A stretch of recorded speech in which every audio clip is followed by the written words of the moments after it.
आइए देखते हैं प्रथम कोटि की अभिक्रिया। ये भी पेपर में बहुत इंपॉर्टेंट है, 2 नंबर की या 3 नंबर की पेपर में डेरिवेशन आ सकता है, जो कि मैंने लिख दिया, इसको समझाने जा रहे हैं, देख लीजिए, इसमें बहुत इंपॉर्टेंट चीज है। देखो प्रथम कोटि की अभिक्रिया में क्या होगा कि कोई रिएक्शन है ए से पी, कोई रिएक्शन हो रही है ए से पी जा रही है, मतलब ए अभिकारक है, पी क्या उत्पाद है।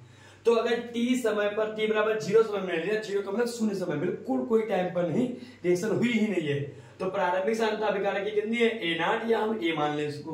उत्पाद की कितनी है, 0 है, कोई दिक्कत नहीं, उत्पाद की अभी कितनी है, 0 है।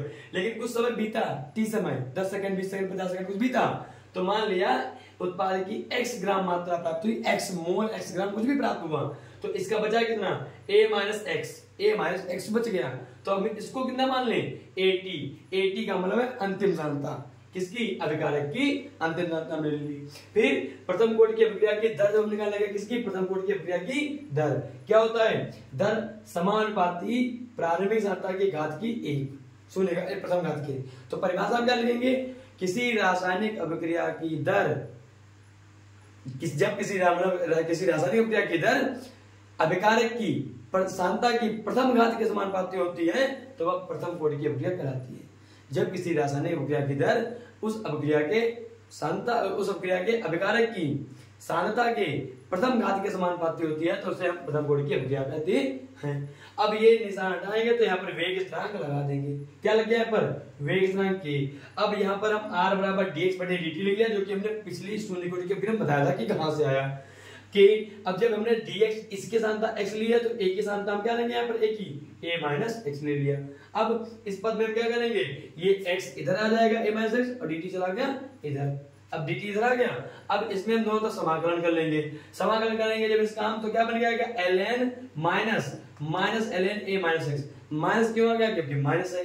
ln का मतलब होता है log e, आधार इसका e होना चाहिए, ठीक है, वो होता है बराबर kt, इसका t हो गया, प्लस कौन सी चीज, c एक नेत्रांक लगा दिया हम, समाकलन जब लिखते हैं तो एक नेत्रांक लगाते हैं। अब जब t बराबर 0 था, देखो जब t बराबर 0 था तो x की वैल्यू कितनी थी, 0 थी। तो समीकरण 1 में जब हम मान डालेंगे इसमें, तो x की जगह पर 0, t की जगह पर भी 0, दोनों जगह 0 पड़ गया। अब देखो तो इसकी वैल्यू 0 हो गया, तो माइनस ln a बराबर c बन क्या गया, c का मान समीकरण 1 में जब रख देंगे, इस वाले समीकरण में आ गई, इस समीकरण में रख देंगे, तो देखो ln a माइनस x बराबर kt माइनस ln a बन गया। अब ln a को हम इधर ले आएंगे, इधर पक्षांतर कर देंगे, तो ln a minus ln a minus x बन गया, बराबर kt हुआ। और फिर ये सूत्र क्या होता है, log a minus log b, तो क्या होता है, log a बटे b बन गया, ln एक टाइप का log ही है, बस आधार e है इसका, ठीक है। तो a बटे a माइनस x बराबर क्या बन गया, kt। तो ये सूत्र क्या बन गया, a की जगह पर हम क्या लिख सकते हैं, a नॉट, और a माइनस x की जगह पर क्या लिख सकते हैं, kt अंतिम सांद्रता, ये बन गया। ln को हम log e पे लिख दिए हैं। अब इसको अगर log 10 में कन्वर्ट करना हो तो क्या करना पड़ेगा, 2.303, ठीक है, 303 log 10 बन गया। अब 10 लिखो, ध्यान लिखो, और a नॉट बटे 80 बराबर क्या बन गया, kt। अतः समीकरण क्या बन गया, गई k बराबर kt बराबर 2.303 log प्रारंभिक सांद्रता बटे अभिकारक की कौन सी सांद्रता, अंतिम सांद्रता। पेपर में अगर इतना करके आओगे तो यूपी बोर्ड में इतने नंबर तुमको मिल जाएंगे। लेकिन अगर इसके अलावा भी तुमको बहुत ज्यादा डीपली करना है तो समझिए इसको, अब समझिए इसको। ये हो गई समाकलन, एक समीकरण, इतना छोड़ के आना है तुमको। अब प्रथम कोटि के हम अर्धांग निकालें, तो देखो कैसे निकालने प्रथम कोटि के अर्धांग, ये इधर का बिठा दे, हम देखिए प्रथम कोटि के अर्धांग निकालने जा रहे हैं। देखो भाई, देखो प्रथम कोटि के अर्धांग निकालने जा रहे हैं। अर्ध आय जब निकालेंगे, अर्ध आय जब निकालेंगे तो क्या हो जाएगा, हमने तुमको बताया था कि अंतिम सांद्रता जो होती है वो प्रारंभिक सांद्रता की कितनी हो जाती है, आधी। कितनी हो गई, आधी। और टी कितना हो जाता है, अर्ध आय मतलब टी हाफ। समीकरण में वैल्यू पुट कर दीजिए, इसलिए के गुणे टी हाफ बराबर 2.303 log a नॉट तो था ही बटे a नॉट बटे कितना हो गया, 2, ये कट गया, 2 कहां चला गया, ऊपर, तो क्या बन जाएगा 2.303 log कितना, 2। और log 2 की वैल्यू कितनी होती है, log 2 की वैल्यू याद कर लेना 0.3010 होती है। तो ये हो गया log t हाफ। अगर इसकी मल्टीप्लाई करेंगे तो k इंटू टी हाफ बराबर बन गया था 0.693।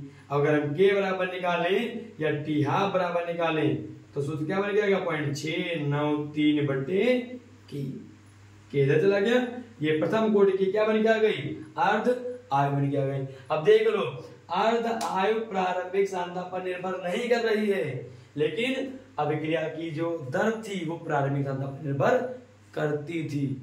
तो प्रथम कोटि अभिक्रिया में अगर हम सांद्रता अभिक्रिया की सांद्रता 10 गुना बढ़ा देंगे तो वेग 10 गुना बढ़ जाएगा, लेकिन अर्ध आयु पर कोई भी प्रभाव नहीं पड़ेगा। लेकिन शून्य कोटि में क्या था कि अगर हम अभिकारक की सांद्रता 10 गुना बढ़ाएंगे तो वेग पर कोई प्रभाव नहीं पड़ेगा, लेकिन अर्ध आयु 10 गुना बढ़ जाती थी।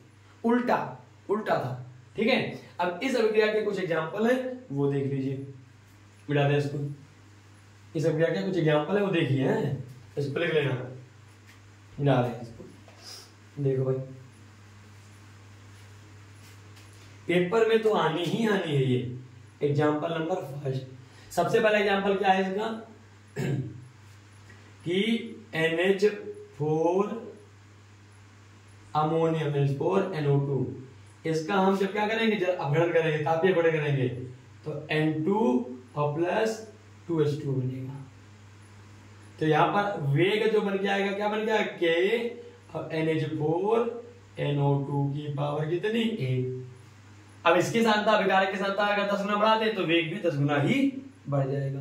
दूसरी समीकरण देख लीजिए भाई इसकी। सबसे इंपॉर्टेंट समीकरण N2O5 का जब हम तापीय अपघटन करते हैं तो बन के आता है 2NO2 प्लस हाफ O2। इसके लिए भी अगर हम वेग निकाल लें तो K और N2O5 की सांद्रता की घात कितनी एक ही रहेगी, कोई भी परिवर्तन नहीं होगा, कितनी भी हो जाए एक ही रहेगी।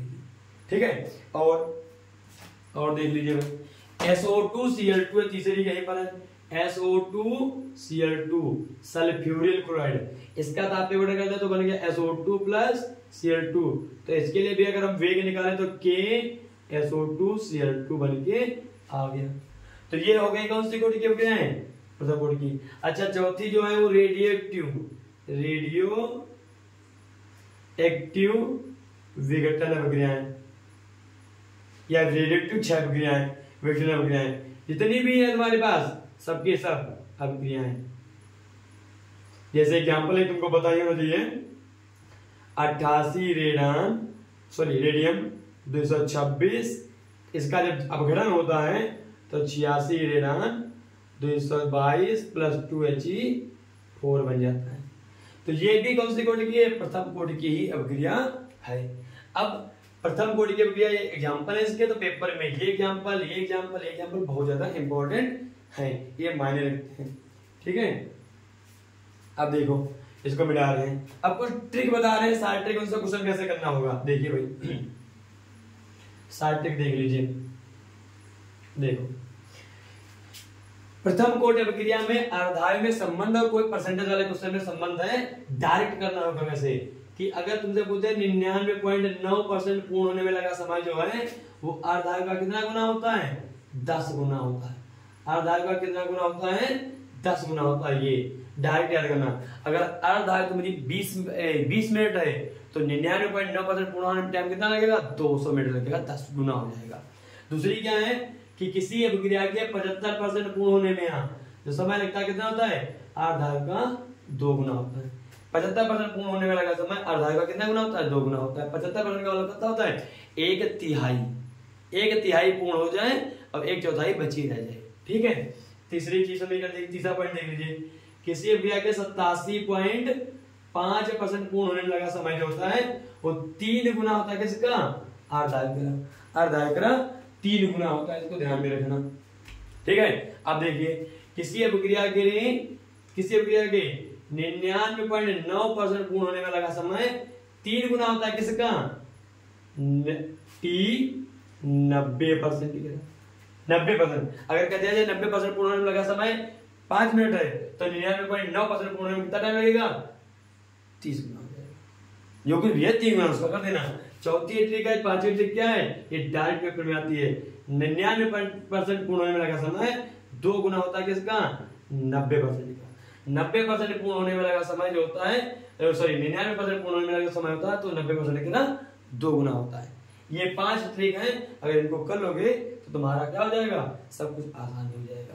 तो इनको देख लीजिए, इनसे रिलेटेड क्वेश्चन अगली बार हम करवा देंगे, नहीं तो वीडियो बहुत लंबी हो